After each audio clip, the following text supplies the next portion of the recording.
والسلام کی خدمت میں ایک شخص حاضر ہوا. آپ اللہ کے نبی ہیں. آپ سے کہا حضور میں آپ کی خدمت میں رہنا چاہتا ہوں, میں آپ کی خدمت گاروں میں رہوں گا, آپ کی خدمت بھی کرتا رہوں گا, صحبت سے بھی برکتیں لیتا رہوں گا. آپ نے کہا ٹھیک ہے. آپ علیہ الصلوۃ والسلام نے اس کو اپنے ساتھ لیا, ایک سفر پر روانہ ہو گئے. ابھی سفر پر آگے گئے تو کھانے کا وقت ہوا. حضرت عیسیٰ علیہ الصلوۃ والسلام کے پاس 3 روٹیاں تھیں. آپ نے ایک روٹی اس شخص کو دی, ایک روٹی خود تناول فرمائی. جب دونوں نے ایک ایک روٹی کھا لی تو آپ نہر کے کنارے پانی وغیرہ پینے کے لیے تشریف لے گئے. واپس آئے تو تیسری روٹی غائب تھی. اس شخص نے تیسری روٹی چھپا لی. کچھ لوگوں کو یہ پرابلم ہوتی ہے یا ٹینشن رہتی ہے کہ یار کل کیا ہوگا, پرسوں کیا ہوگا, آگے کیا بنے گا, مستقبل کا کیا ہوگا. اب وہ بھی ایسا ہی شخص تھا کہ یار ابھی تو کھانا کھا لیا, رات کا کیا بنے گا. اس نے وہ روٹی چھپا لی, حالانکہ اللہ کے نبی کا ساتھ ہے.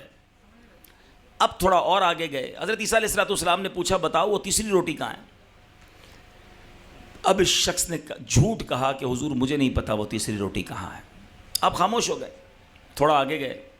ایک ہرنی جا رہی تھی, اس کے بچے بھی ساتھ تھے. آپ نے ایک ہرنی کے بچے کو اشارہ کیا, بچہ خود ہی چلتا ہوا آپ کے پاس آ گیا. آپ نے ذبح کیا, اس کو بھونا, اس کے گوشت کو دونوں نے مل کر کھایا. ہڈیاں جو بچ گئیں آپ نے اس ہڈیوں کو جمع کیا اور ارشاد فرمایا قم باذن اللہ, اللہ کے حکم سے کھڑی ہو جا. اللہ کے نبی کی زبان سے الفاظ نکلنے تھے, وہ ہرنی دوبارہ کھڑی ہو گئی. آپ نے اس شخص سے کہا جس رب نے مجھے یہ معجزات دکھانے کی طاقت اور قوت عطا کی ہے میں تجھے اس کی قسم دیتا ہوں, بتا تیسری روٹی کہاں گئی. وہ شخص کہتا ہے حضرت ایک جھوٹ بول دے نا انسان, پھر اس کو بچانے کے لیے کئی جھوٹ بولنے پڑتے ہیں. پہلی باری میں سچ کہہ دے تو ہر بار آسانی رہتی ہے. کبھی ایک بار جھوٹ بولا ہوگا, اب اگلے کوسچن پر دوسرا جھوٹ بولنا پڑے گا, تیسرے پر تیسرا جھوٹ, کیونکہ پہلی فائل ہی غلط کھول دی نا. کہتا حضور مجھے نہیں پتا تیسری روٹی کہاں گئی. آپ اور آگے گئے. نہر آ گئی سامنے, کوئی کشتی نہیں تھی. آپ نے اس شخص کا ہاتھ پکڑا اور اللہ کا نام لیا اور نہر سے چلتے ہوئے پوری نہر کو کراس کر لیا. پھر معجزہ دکھایا. آپ نے کہا دیکھو جس رب نے مجھے یہ معجزہ دکھانے کی طاقت بخشی, تجھے اسی رب کا واسطہ قسم دے کر پوچھتا ہوں بتا تیسری روٹی کہاں ہے. کہتا ہے حضرت مجھے نہیں پتا کہاں ہے.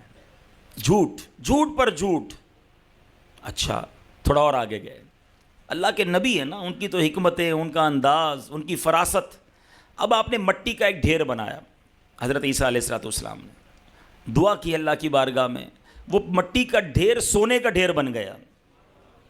اچھا آپ نے اس کے 3 حصے کیے, سونے کے ڈھیر کے 3 حصے کیے. ایک تیرا, ایک میرا, تیسرا اس کا جس کے پاس تیسری روٹی ہے.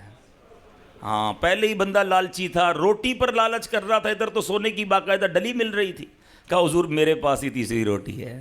آ گیا باہر نا, سچ باہر آیا. آپ نے کہا یہ سونا بھی تجھے ہی مبارک, اب جھوٹے کے ساتھ کیا رہنا ہے. آپ نے سونا اس کو دیا, اس کو الگ کر دیا اور آپ چلے گئے, تشریف لے گئے. اب اس کہانی کا ایک دوسرا رخ, یہ کہانی بڑی بڑی کتابوں میں لکھی, یہ واقعہ حضرت عیسیٰ کی لائف میں ہوا تھا, آپ کی زندگی حیات طیبہ میں ہوا. اب وہ شخص بڑا خوش کہ مجھے اتنا سارا گولڈ مل گیا, خیالی پلاؤ بنانے لگا ہوگا. ابھی آگے جا رہا تھا تو 2 بندوں نے پکڑ لیا اس کو, اور وہ تھے چور, ڈاکو. کہا چیک کیا تو اس کے پاس سونا. کہا چلو بھائی اب تو اس کو مار دو, سونا سارا ہم لے لیتے ہیں. وہ شخص کہتا ہے مجھے مارو نہیں, اتنا سارا سونا ہے, قتل کا اپنے اوپر جو ہے وہ الزام بھی لوگے, سونا تم دونوں آدھا آدھا بانٹو گے, ایسا کرتے 3 بندے بانٹ لیتے ہیں, مجھے بھی چھوڑ دو اور مل کر کھا لیتے ہیں.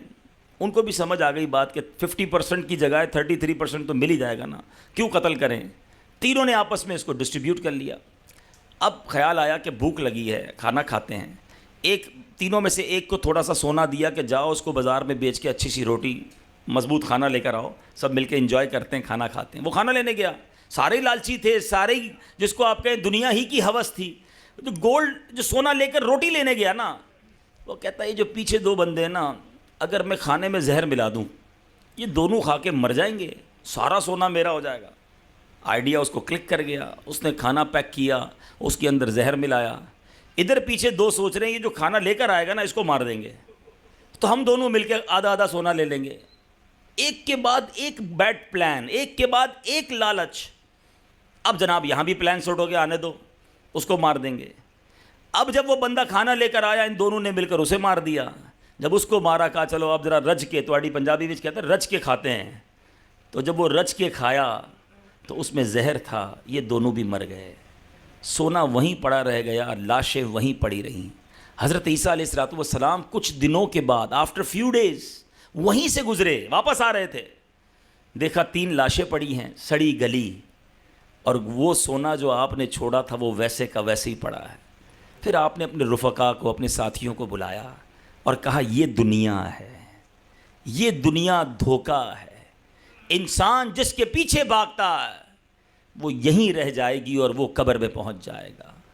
اے میرے میٹھے اسلامی بھائیوں، یہ واقعہ بظاہر تو ایک واقعہ ہے، مگر اس کے اندر کیسا میسج ہے؟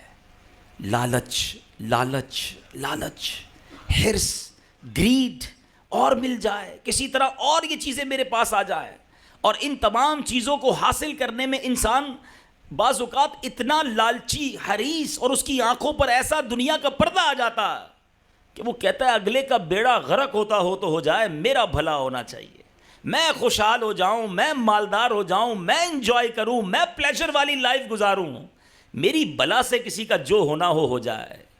یہ وہ غلطی ہے، یہ وہ جو گریڈ، جو لالچ ہمارے دلوں میں پھنسی ہوئی ہے۔ پھر مال کمانے کی لالچ تو ایسی ہے جس میں انسان اس قدر آگے بڑھ جاتا ہے کہ نہ اپنے کو دیکھتا ہے، نہ پرائے کو دیکھتا ہے، نہ حلال کو دیکھتا ہے، نہ حرام کو دیکھتا ہے، نہ جائز دیکھتا ہے، نہ ناجائز دیکھتا ہے، نہ کسی مسلمان کا بھلا دیکھتا ہے۔ اس قدر بری باتیں ہو رہی ہیں، ایسی باتیں سامنے آتی ہیں۔ اگزامپل کے طور پر اسی شہر کے بارے میں سنا تھا نا کہ گوشت کی بجائے کیا کھلایا جا رہا تھا؟ یہ کیا یعنی مرنا نہیں ان لوگوں کو کہ جو لوگ چند سکوں کی خاطر حرام گوشت کھلا دیں گے؟ دوائیوں کے اندر ملاوٹ، کھانے کی چیزوں کے اندر ملاوٹ، اینٹی بائیوٹک یا وہ دوائیں جو جان بچانے والی ادویات کہلاتی ہیں، چند سکوں کی خاطر اس میں بھی لوگ ملاوٹ کرتے ہیں۔ پچھلے دنوں کے اسکینڈل پکڑا گیا کہ جس میں بلڈ جو مریضوں کو دیا جاتا ہے، اس بلڈ کے اندر ملاوٹ، یہ کیا ہے؟ یہ لالچ ہی تو ہے نا۔